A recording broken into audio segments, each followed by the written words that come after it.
민생 문제의 답은 책상머리가 아닌 현장에 있다는 것은 상식입니다. 정부가 추경 규모를 늘리기 어렵다고 하니까 생존의 벼랑에 몰린 우리 소상공인과 자영업자들이 참 분통 터진 얘기다. 본 의원은 제안합니다. 고작 한두 달 정도 연명할 수준의 방역 지원금으로는 안 된다고 생각합니다.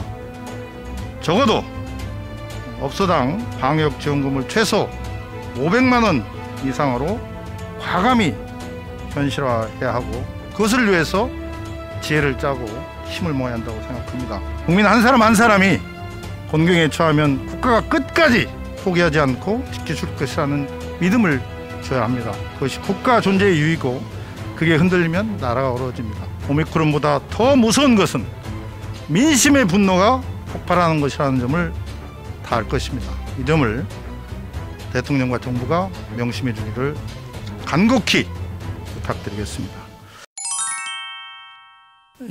경기 광명을의 더불어민주당 양기대 국회의원입니다. 연일 수고가 많으십니다. 먼저 홍남기 부총리께 질의드리겠습니다. 민생 문제의 답은 책상머리가 아닌 현장에 있다는 것은 상식입니다.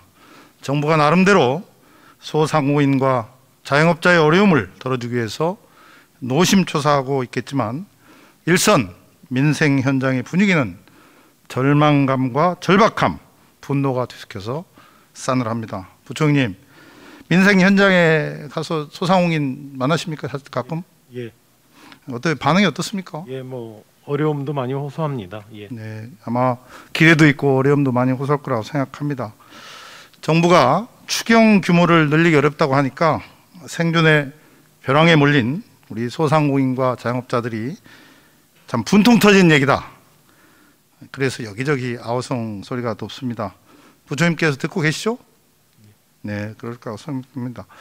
이번 방역 지원금 규모를 놓고 이거라도 다행이다 라고 생각하시는 분들도 있습니다. 하지만 대다수 상공인과 자영업자들은 언발의 오줌 누기 아니냐, 생존과 회복이 가능할 정도의 통큰 지원을 요구하고 있습니다.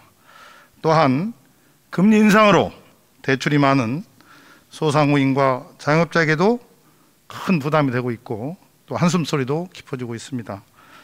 대출 원금과 이자를 갚아야 하는 소상공인과 자영업자들은 3월 말로 다가온 연장유예 종료를 앞두고 피가 마른다고 합니다. 부총님 알고 계시죠? 어떻게 하시려 이렇게 생각하십니까? 네, 의원님 어제도 질문이 나왔습니다만은 3월 말까지가 기간이기 때문에 저희가 그 문제에 대해서는 일단 금융당국은 예정대로 종료해야 된다는 그런 입장을 일단 밝힌 바는 있는데요. 저희가 최근에 방역 상황하고 피해 상황이라든가 또 소상공인들의 어떤 그런 어려움, 그리고 또 금융권과 또 협의 이런 등을 통해서 제가 보건된 2월 말 3월 초에 그 종료인지 연장인지 여부를 결정해서 발표해드리도록 그렇게. 네, 아마 부총리께서 현재의 상황을 잘 아시니까 현명하게 결정을 하리라고 기대합니다. 그래서 이 오미크론이 대확산되고, 그래서 적자에 허덕이면서 빚만 늘어가는 이 소상공인과 자영업자들은 정부가 나름대로는 최선을 다하고 있지만 지금처럼 찔끔찔끔 소규모 지원 등 단기 대책만 반복해서는 안 된다는 그런 생각을 갖고 있습니다. 영업 제한이 불가피하지만 또 이 영업 제한 때문에 더 이상 희생이 강요돼서는 안 된다고 호소하고 있는 거 아마 총리나 부총리께서도 잘 알고 있다고 생각합니다. 그래서 본 의원은 제안합니다. 고작 한두 달 정도 연명할 수준의 방역 지원금으로는 안 된다고 생각합니다. 적어도 업소당 방역 지원금을 최소 500만 원 이상으로 과감히 현실화해야 하고, 그것을 위해서 지혜를 짜고 힘을 모아야 한다고 생각합니다.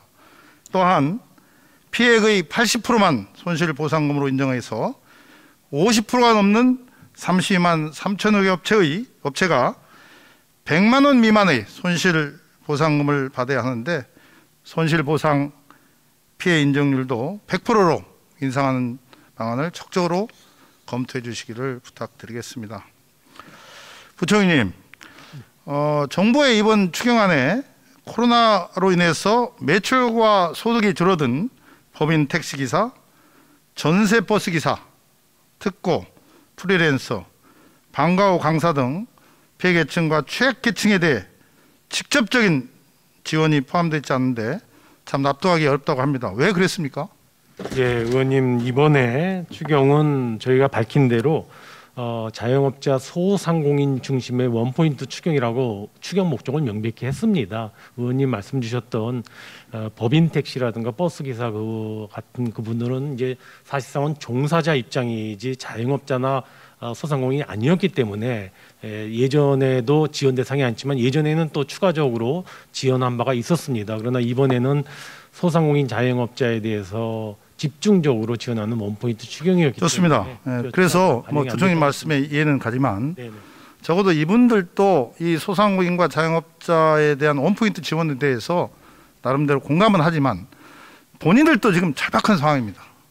그런데 정부의 그런 방침 때문에 우리를 외면한다고 생각하면 아마 그 분노가 더 들 거라고 생각하는데요.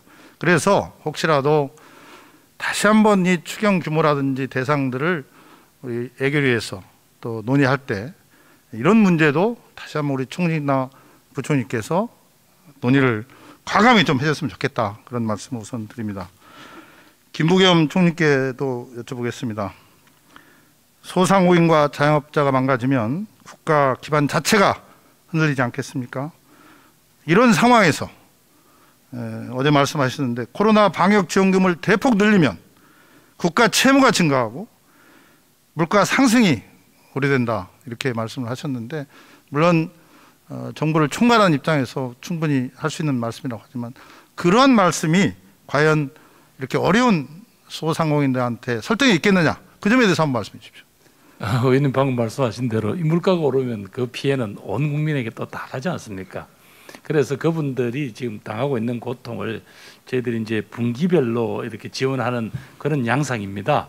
지난번 손실보상급도 분기별로 지급을 했고, 그래서 우선은 이제 급하게 하고, 또 여러 의원님이 지적하신 대로 지금 이제 오미크론 변이라는 전혀 다른 특성을 가진 어떤 이런 이 바이러스하고의 싸움에서 국민들에게 지금 어떤 다른 방식을 통해서 좀 생업을 일으킬 수 있는 그런 방안을 또 같이 고민해야 되지 않겠습니까? 네, 좋습니다. 뭐 병행은 당연히 해야죠.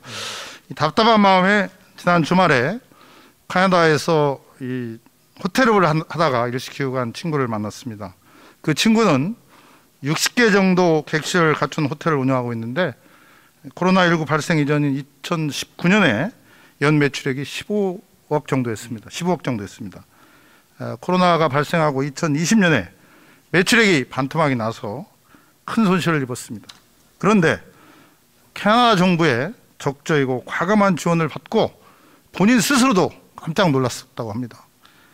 지난 2년간 이 친구가 캐나다 정부와 주정부로부터 받은 지원금은 총 3억 7,400만 원이었습니다.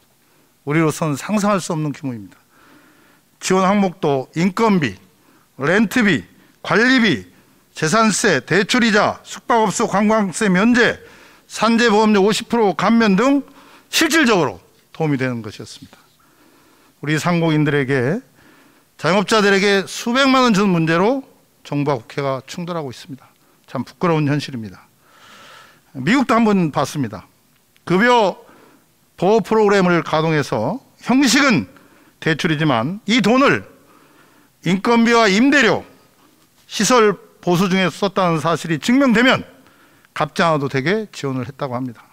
한 언론 보도에 의하면 LA의 일식집을 운영 중인 사장은 1억 6천만 원까지 지원받았다고 합니다. 프랑스도 마찬가지입니다. 60석 규모의 한식당을 운영하는 주인도 지난 2년간 1차 휴업보상금 1천만 원, 2차 휴업보상금 9,500만 원, 손실보상금 2,200만 원 등 총 1억 3천만 원을 넘게 지원받았다고 합니다. 이웃나라 일본도 영업 제한을 하면서 영업 단축 협력금 명목과 임대료 또 손실보상금으로 매출에 상관없이 자영업자에게 1억 원 안팎의 돈을 지원했다고 합니다. 이들 나라들이 돈이 남아돌아서 또 아니고 물가 상승을 고려 안 한 것도 아닐 것입니다. 정부 의지와 우선순위 그리고 고통 분담에 대한 공감 등이 합쳐져서 이런 지원이 이루어졌다고 생각합니다. 그런 점에서 우리도 정말 진짜 필요한 실질적인 금액을 지원하고 지원 방식도 변화를 주어한다고 생각하는데 우리 부총님 생각 어떠십니까? 예, 의원님 뭐 지금 말씀 주신 거에 일부 동의도 하고 또 일부는 또 의견이 좀 다른 것도 있는데요. 저희가 파악하기로는 이제까지 소상공인들에게 현금 지원만 저희가 이번 2차 방역 지원금까지 포함하면요. 손실보상을 제외하고 40조 원이 넘습니다. 손실보상금이 아마 7조가 넘을 거기 때문에 이것까지 손실보상 비용까지 하면은 50조에 육박할 텐데요.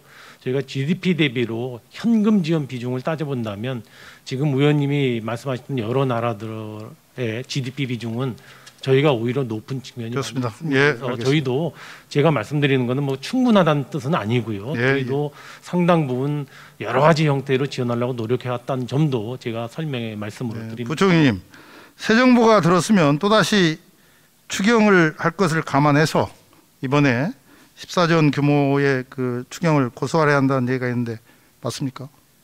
예, 의원님 뭐 추경은 요건이 되면 하는 거기 때문에 그거는 뭐 지금 선언적으로 얘기할 수는 없습니다. 다만 일반적으로 시장의 예상이 새 정부가 오면 새 정부의 기조에 맞게 예산 반영 소요가 있기 때문에 뭐 추경을 또 다시 하지 않겠냐는 예상과 전망이 있고요.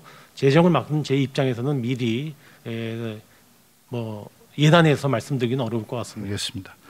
문재인 대통령께서는 추경은 속도가 중요하다고 했습니다.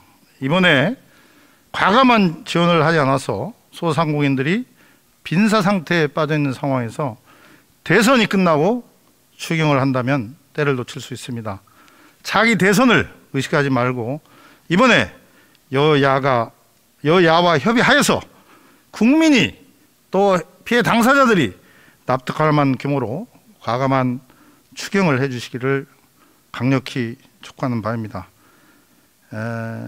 정부는 어떻게 해서라도 재원을 마련해야 합니다. 이건 국민의 명령이고 또 정부가 해야 할 마땅한 책무라고 저는 생각합니다. 총리께 묻겠습니다. 예. 무신불비라는 말이 있습니다. 믿음이 없으면 살아갈 수 없다는 뜻이죠. 국민 한 사람 한 사람이 곤경에 처하면 국가가 끝까지 포기하지 않고 지켜줄 것이라는 믿음을 줘야 합니다. 그것이 국가 존재의 이유이고 그게 흔들리면 나라가 어려워집니다. 총리께서는 이번에 이 국민들 어려운 사람들에게 어떻게 화답을 하시겠습니까? 뭐 의원님 지적하신 대로 충분하지는 않지만 국민 한 분 한 분이 어떤 생을 정말 포기하지 않고 이어가고 또 새로운 희망을 만들 수 있도록 저희들이 각종 부족한 걸 다 동원해서라도 그분들 돕는 여러 가지 방안을 강구하겠습니다. 네, 들불처럼 확산되고 있는 오미크론보다 더 무서운 것은 민심의 분노가 폭발하는 것이라는 점을 다 알 것입니다. 이 점을 대통령과 정부가 명심해 주기를 간곡히 부탁드리겠습니다.